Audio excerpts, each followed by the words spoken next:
Halo semuanya, selamat bertemu lagi di kuliah teknologi enzim yang kelima. Kita akan beranjak sekarang ke bagaimana setelah kita mempelajari dasar, kita sudah menginjak ke bagian teknologi, yaitu imobilisasi enzim.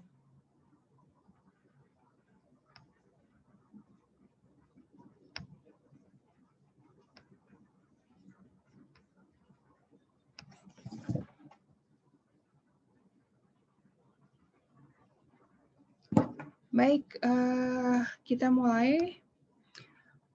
Imobilisasi enzim. Kalau imobil berarti kita berusaha menempatkan enzim supaya dia tidak bergerak di suatu tempat. Masih ingat bahwa enzim ini kan kita gunakan sebagai suatu mesin produksi. Jadi dari substrat, kemudian melewati enzim, kemudian dihasilkanlah suatu produk. Demikian seterusnya. Jadi kita harus menempatkan enzim sedemikian rupa dalam suatu material di dalam suatu mesin tersebut.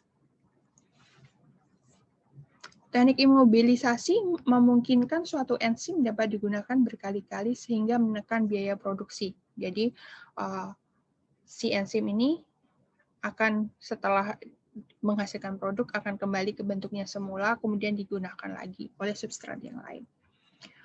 Pertama kali dilakukan di Jepang dengan imobilisasi enzim aminoasilase dari Aspergillus oryzae untuk produksi asam amino. Masih ingat ya sejarah kuliah yang sebelumnya. Pada saat itu digunakan untuk industri sirup fruktosa. Jadi dengan teknologi ini akan sangat efisien dalam menghasilkan gula untuk sirup. Pengertian.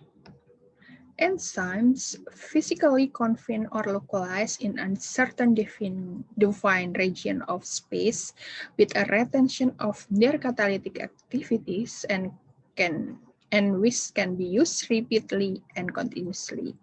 Jadi ditempatkan di suatu tempat dengan tetap aktivitasnya masih sebagai katalis itu berfungsi dengan baik dan digunakan secara berulang dan terus-menerus.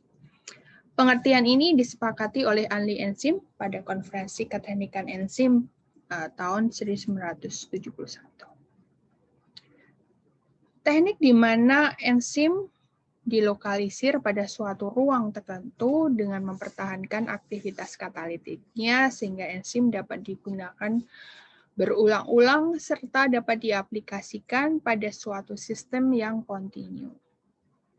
Secara sederhana, imobilisasi dapat didefinisikan sebagai enzim yang terperangkap dalam bahan stabil dan tidak larut, seperti contohnya salah satunya adalah kalsium alginat.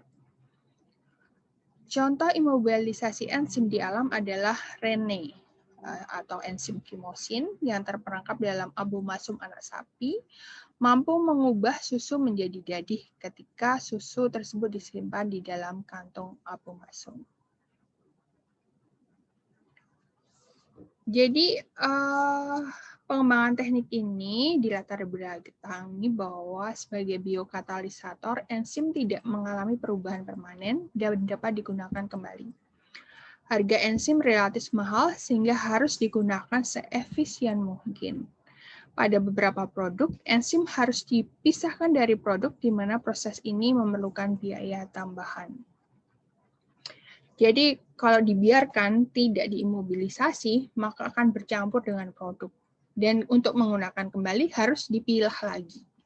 Maka keluarlah teknologi imobilisasi enzim. Jadi enzimnya tetap ada di suatu tempat.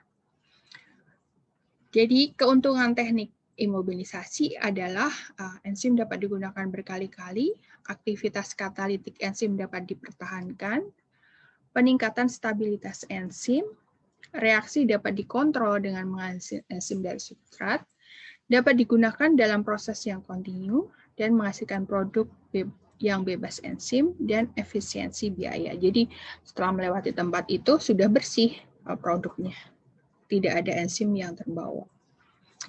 Metode imobilisasi enzim ada entrapment, penjebakan, kemudian carrier binding, cross-linking, atau ikatan silang. Mungkin ada beberapa klasifikasi yang berbeda antara satu dengan yang lain, tetapi garis besarnya adalah ini, carrier binding, itu nanti ada absorpsi fisik, ikatan ionik, dan ikatan kovalent, kemudian cross-linking, dan entrapment, ini ya, entrapment, enzimnya ada dijebak di dalam suatu tempat. Ini sama ya gambaran tadi berikan. Jadi kalau binding itu ada supportnya, diikatkan. Cross linking seperti ini, jadi ada ikatan antara satu yang lain. Dan entrapment ini dalam material atau dalam kapsul. Nanti ada dalam fiber juga. Jadi komponennya adalah enzim sendiri, support matriksnya untuk tempat melekatkan, dan metode untuk melekatkan. Entrapment, enzim dilokalisir dalam suatu matriks atau ruangan pada suatu polimer atau membran, dan aktivasi katalitiknya tetap terjaga.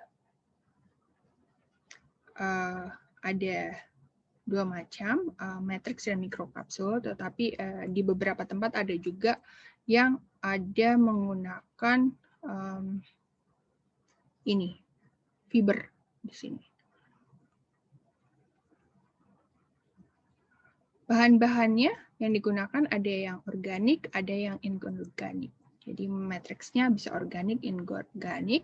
Organik ada natural polymers, natural polymers atau synthetic polymers, dan inorganik natural mineral atau proses material yang sudah diproses. Ini ya tadi entrapment, ini dalam suatu matriks, dalam fiber atau dalam mikrokapsul. Entrapment adalah metode yang paling sederhana yang bisa digunakan di lab dan industri. Bahan yang paling banyak digunakan adalah natrium alginat. Nanti silahkan mencari natrium alginat itu seperti apa. Contoh penggunaan alginat untuk imobilisasi enzim dalam proses produksi susu bebas laktosa. Ini adalah salah satu contohnya. Kemudian metode selanjutnya adalah carrier binding.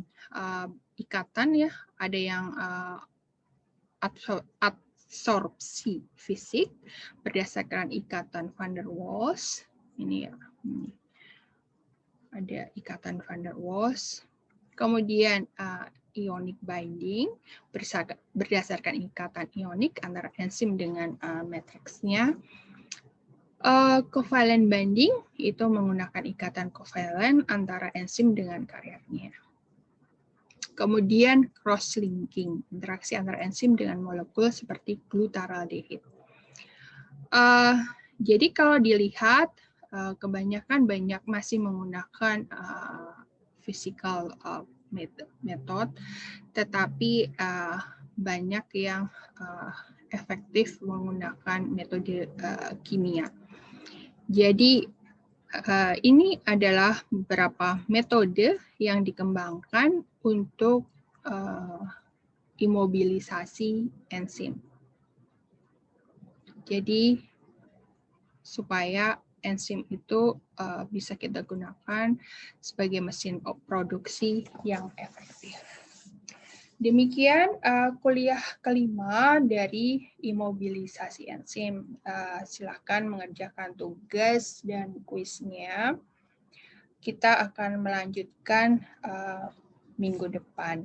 Jadi masih ada dua kuliah lagi ya menuju ke ujian tengah semester. Nanti sebelum ujian tengah semester kita akan ada yang sinkronus, jadi langsung online secara langsung. Terima kasih atas perhatiannya semua. Selamat belajar dan selalu jaga kesehatan, patuhi selalu protokol kesehatan. Kita masih di dalam masa pandemi, jadi jangan kendor untuk menerapkan semua protokol. Terima kasih semuanya. Selamat belajar.